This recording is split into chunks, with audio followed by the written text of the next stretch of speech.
The memoir is out today, photographic memoir. He picked himself the 200 photos. It's called Dwyane, and it goes on sale today. Can you tell us, because I don't know that you've spoken about this publicly or not, Micky Arison said you were offered a portion of the Miami Heat, that he was disappointed that you weren't someone who chose the ownership of the Miami Heat. How did you make that choice to go to Utah with ownership instead of here in Miami?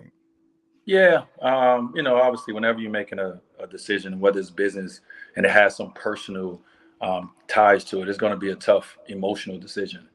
But for me, I've always tried, just like Micky and just like their family. You try to make your business decisions based on what's best for you business wise. And the personal side of me, I love Miami. The personal side of me, I'm connected to it. My heart is there forever. The business side of me. My relationship with Ryan Smith and, my opportunity and my growth here on this side of the world it was different. And it's something I wanted to do. I kind of wanted to, Dan, I wanted my 16-year career and everything that happened in Miami. I kind of wanted to leave it as it is. I didn't want to bring any more hardship to it or any more of this or any more expectations. I signed the contract. I did my obligations. I retired. And now I'm in my business life as a businessman, and I'm going to make decisions, and the decisions is going to be personally for me. And this was the best decision personally for me. Why was that the best business decision, or was it just a personal decision? Like, were the finances better, or was there something else involved? To be able, the one thing is too, man, it's like this is a long journey out here, and for me, and like I said, my relationship with Ryan, and we built some over the years of, I really wanted to get into the tech space. And, we started a relationship years ago. And, to be able to grow with Ryan's 42, man. The other owner, Ryan, is 41. And the other owner, Mike, is 41. And so for me and guys that I've already been talking about business with, already doing business with, this is just another part of the portfolio. I've never did business with the Miami Heat. I've only been a player. And so sometimes, as a player, it's so many different things and so many emotions you go to. So for me, I wanted to clear those out, and I want to be able to focus on the next phase of my life as a businessman and not bring anything from being a player over to the side.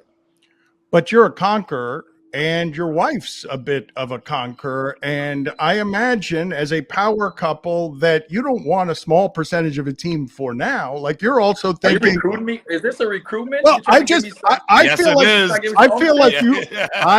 like the way LeBron is buying things up, that Dwyane doesn't want to be a minority partner, that eventually Dwyane wants, I figure you guys want to own teams. Well, we'll get to that one day. Right now, LeBron's still playing basketball. Dwyane Wade is into his third year of retirement. Like I said, this was the best stuff for me at this point. You always want to grow, of course. Just like Ryan Smith wanted to own the team, of course, Dwyane Wade would love to own the team. I need a lot more money to do that. And so I got to go off and build my wealth. So that's what I'm on this side doing. Dwyane, I have to ask you this, because Dan and I have been doing the show for 20 years. We love you. I'm telling you, Dan respects the hell out of you, but I need to ask you, how much of a part did Dan play in running you out of town? Oh my God! Come on, Dwyane. Come on, Dwyane. God, no! Oh God! Give me a percentage. Dwyane, don't do that to me in Miami, Dwyane. Do not do that to me in Miami. God, no! Not at all, man. Oh, come on. When you're a player, though, you are a little sensitive to certain things people say.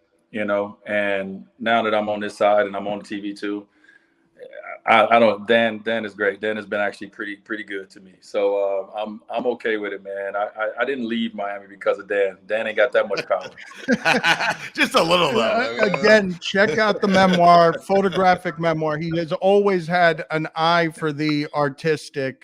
Thank you, Dwyane. I think and I hope that you know how much we have admired you. And somehow, and I say this sincerely, I really do, you have somehow been as a man in teaching us things that need to be taught during this time, from Trayvon Martin to your own household. You have been every bit the man that you have been as a basketball player, which is a startling thing to say, given the basketball player you were. So thank you for making the time for us, as always. Yeah, I appreciate it. And to all my Miami fans out there, I'll see you guys on November 18th. I'll be there. See you guys soon. Thank you, Dwyane.